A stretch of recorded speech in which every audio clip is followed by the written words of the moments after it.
से पहले मैंने बाबा रामदेव जी से बातचीत की थी और मैंने उन्हें कहा था कि धरने पर हमारे दिल्ली के कार्यकर्ता बैठे हैं, मैं वहां जा रहा हूं और मैं इतना कहना चाहता हूं आपको कि हमारा विश्लेषण है कि जिस कार्य को लेकर के भारतीय जनता पार्टी ने भ्रष्टाचार के खिलाफ आंदोलन किया है और जिसमें अगर काले धन के आंदोलन के संदर्भ में हमको किसी का सबसे अधिक समर्थन मिला है तो आपका हमको मिला है 2009 से लेकर के। तो मैं इतना आपको कह सकता हूं कि कल रात्रि को रामलीला मैदान में जो घटना घटी है और आपके जो अनुयायी हैं, आपके जो भक्त हैं और जो आपके लिए वहां आए थे और बूढ़े बच्चे स्त्रियां जिस प्रकार से आपके कार्यक्रम में भाग ले रहे थे, उनके ऊपर जिस प्रकार का दुर्दम अत्याचार हुआ है, उस अत्याचार के कारण हम जो प्राप्त करना चाहते हैं, हम जो उपलब्धि करना चाहते हैं और आप जिसके लिए तपस्या कर रहे हैं, संघर्षशील है, वो निश्चित रूप से प्राप्त होगा, उसको कोई रोक नहीं सकता। लेकिन मैं आपसे निवेदन जरूर करूंगा कि आप पढ़िए, पुस्तकें पढ़िए, कई पुस्तकें लिखी हुई है, कई अच्छी है, बहुत जानकारी करिए। तो हुआ क्या, कैसे हुआ, इतना जानना पर्याप्त नहीं है कि क्योंकि श्रीमती गांधी के खिलाफ इलाहाबाद हाईकोर्ट का निर्णय हुआ या गुजरात में हम जीत गए, केवल इसके कारण हुआ क्या। फिर उसके बाद आपको पता होगा कि हम तो एक पार्लियामेंट्री कमेटी की मीटिंग में भाग लेने के लिए और बेंगलोर गए थे। अटल जी, मैं, मधु दंडवते, श्यामनंदन मिश्रा, एक पार्लियामेंट्री कमेटी की मीटिंग में भाग लेने के लिए, और वहां पहुंचे तो गिरफ्तार कर लिया और कह दिया, वहां के कमिश्नर ऑफ पुलिस ने लिख करके दे दिया कि ये देश की सुरक्षा के लिए संकट है चारों, और इसीलिए इनको मीसा में बंदी बनाया जाता है, maintenance of internal security act. इतना गुस्सा आया वहां के चीफ जस्टिस को, वहां के जज जिसके पास ये हम मामला लेकर के गए, ये सरकार है क्या है, तो क्या गया इस सरकार को, ये लोग दिल्ली से आए, एमपी है, पार्लियामेंट्री कमेटी की मीटिंग के लिए आए हैं और इनके लिए यहाँ का कमिश्नर ऑफ पुलिस बेंगलोर का, जो इनको जानता भी नहीं, वो इस प्रकार का वारंट निकालता है, इनको गिरफ्तार करता है। और साफ हो गया पहले ही दिन, दूसरे ही दिन जब वो मामला कोर्ट में आया कि तो छोड़ देगा, तो उसके 2-4 दिन बाद ही अचानक सुबह 6 बजे आकर के, और वहां हमारे जो जेल सुपरिटेंडेंट थे उन्होंने हमको जगाया और कहा कि जगिए जगिए, बहुत अच्छी खबर आई है। हमने कहा क्या अच्छी खबर आई है, कहा आपको रिलीज कर रहे हैं। तो श्यामनंदन जी मिश्रा हमारे साथ है, उन्होंने कहा मैंने तो आपको कहा था ये हमको कोई ज्यादा दिन नहीं रखेगी, जैसे इलेक्शन वो कोई सेशन अनाउंस होगा तो हमको छोड़ देंगे। मैंने कहा मुझे नहीं लगता है, इसमें कुछ मामला और है, और सचमुच हम बेंगलोर जेल से मुक्त होकर के, वाजपेयी जी, अटल जी तो उस समय अस्वस्थ हो गए थे, उनको हॉस्पिटल लोग ले गए थे, वो थे नहीं, लेकिन बाकी हम तीनों लोग निकल करके जेल के द्वार से जैसे ही बाहर निकले तो वैसे ही वहां पर पुलिस खड़ी थी, 500 लोग खड़े थे, हमको फिर से तीनों को गिरफ्तार करके थाने में ले गए और वहां से और हवाई अड्डे ले जाकर के हमको रोहतक भेज दिया कि यहाँ पर ये कर्नाटक के जज जो है वो निकम्मे है, बेकार है, और चीफ जस्टिस भी निकम्मा है, और इसीलिए यहाँ को इनसे बाहर रखना चाहिए। आपको सुनकर के आश्चर्य होगा कि इमरजेंसी के दौरान जिन जिन जजेस ने मीसा बंदियों के पक्ष में निर्णय दिए थे, 19 ऐसे जजेस को ट्रांसफर किया गया, जिनमें से 3 जज कर्नाटक के भी थे, बाकी हिंदुस्तान भर के भी जजेस। जो जुल्म उस समय हुआ केवल मात्र पत्रकारों पर, केवल मात्र राजनीतिक कार्यकर्ताओं पर, उतना ही नहीं, लेकिन सारे हिंदुस्तान में आतंक छाया हुआ और हर एक सोचता था कि पता नहीं क्या होगा। मैं जानता हूं जॉर्ज फर्नांडिस के भाई लॉरेंस फर्नांडिस को जिस प्रकार से टॉर्चर किया गया, जिस प्रकार से उनकी हालत हुई, सब हमने देखे अपनी आंखों से, आप कल्पना नहीं कर सकते।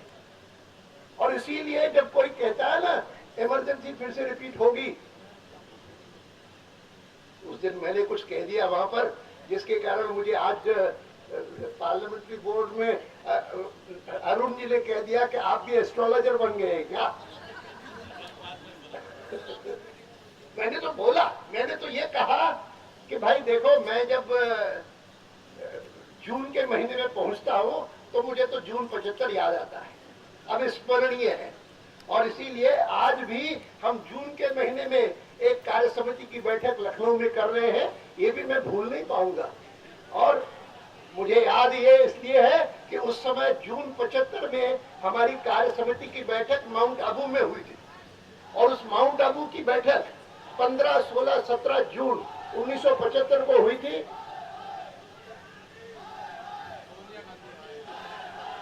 शांत रहिए, हो गए नारे आपके, लोगों ने सबने सुन लिए, हो गया। शांत रहिए, सुन लिया सबने। मैंने कहा कि ये दो घटनाओं का उल्लेख करते हुए इलाहाबाद हाईकोर्ट का निर्णय और गुजरात की विजय 15, 16, 17 जून को माउंट आबू में जो कार्य समिति की बैठक हुई, मैंने लोगों को बताया कि उस समय कार्य समिति में हमारे एक ऐसे सदस्य थे कि जिसका नाम था वसंत कुमार पंडित, और वो प्रोफेशनल एस्ट्रोलॉजर थे, मुंबई के थे, और जिनके प्रोफेशनल एस्ट्रोलॉजी के नाते बड़ी ख्याति थी। बहुत लोग उनके पास जाते थे पता लगाने के लिए, अपना हॉरोस्कोप दिखाने के लिए कि क्या होगा, मेरा भविष्य क्या है। और वैसे मेरा विश्वास नहीं, मैं उनके बारे में बहुत अनास्था रखता था, लेकिन 16 तारीख को दोपहर को भोजन के बाद बैठे बैठे मैंने वैसे ही सहज रूप से उनको कहा, मैंने कहा पंडित जी बहुत अच्छी स्थिति हो रही है, हम गुजरात भी जीत गए, इलाहाबाद हाईकोर्ट ने निर्णय किया कि श्रीमती गांधी का चुनाव अवैध है, 6 साल के लिए वो डिस्क्वालीफाइड है, आगे आपके नक्षत्र क्या बोल रहे हैं, क्या होने वाला है। मैंने कहा हमको तो लगता है कि अगले साल 76 में लोकसभा का चुनाव होने वाला है, उसमें हम जीतेंगे। उन्होंने कहा अडवाणी जी राजनीतिक दृष्टि से तो ऐसा लगता होगा, लेकिन आपने मुझसे सवाल पूछा है कि नक्षत्रों में मैं क्या पढ़ पा रहा हूँ, मैं जो कुछ पढ़ पा रहा हूँ वो मुझे भी आश्चर्यजनक लगता है। I feel baffled, I am unable to understand, मैं समझ नहीं पा रहा हूँ कि इतनी अच्छी स्थिति हो रही है, घटनाएं इतनी अच्छी हो रही है, लेकिन ये परिणाम ऐसे कैसे आएंगे। मैंने कहा आपको दिखता क्या है। उन्होंने कहा देखिए मैं आपको फ्रैंकली कहूं, आई सी अ 2-year exile for our party, मैं 2 साल का वनवास देख रहा हूं अपनी पार्टी के लिए।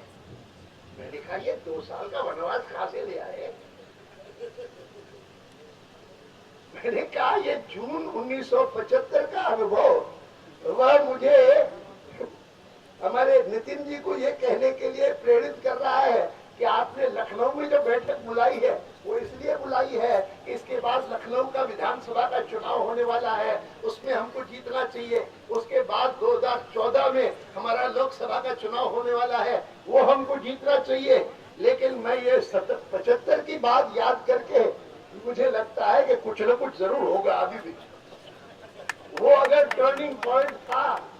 75 का, तो ये 2011 भी और 2012 भी और 2014 भी एक टर्निंग पॉइंट बन सकता है। तो आज हमको वो कह रहे हैं हमारे अरुण जी पार्लियामेंट्री बोर्ड की मीटिंग में कि आप भी एस्ट्रोलॉजर बन गए, देखो रात्रि को क्या हो गया, कल रात्रि को जो कुछ हो गया कौन अपेक्षा करता था।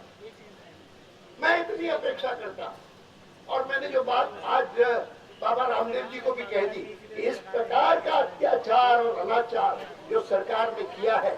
उसको हिंदुस्तान की जनता माफ नहीं करेगी। और आप जो इस प्रकार का उसके प्रति रोष प्रकट कर रहे हैं वो निश्चित रूप से रंग लाएगा और उसका राजनीतिक परिणाम होगा, इसमें मुझे तनिक भी संदेह नहीं।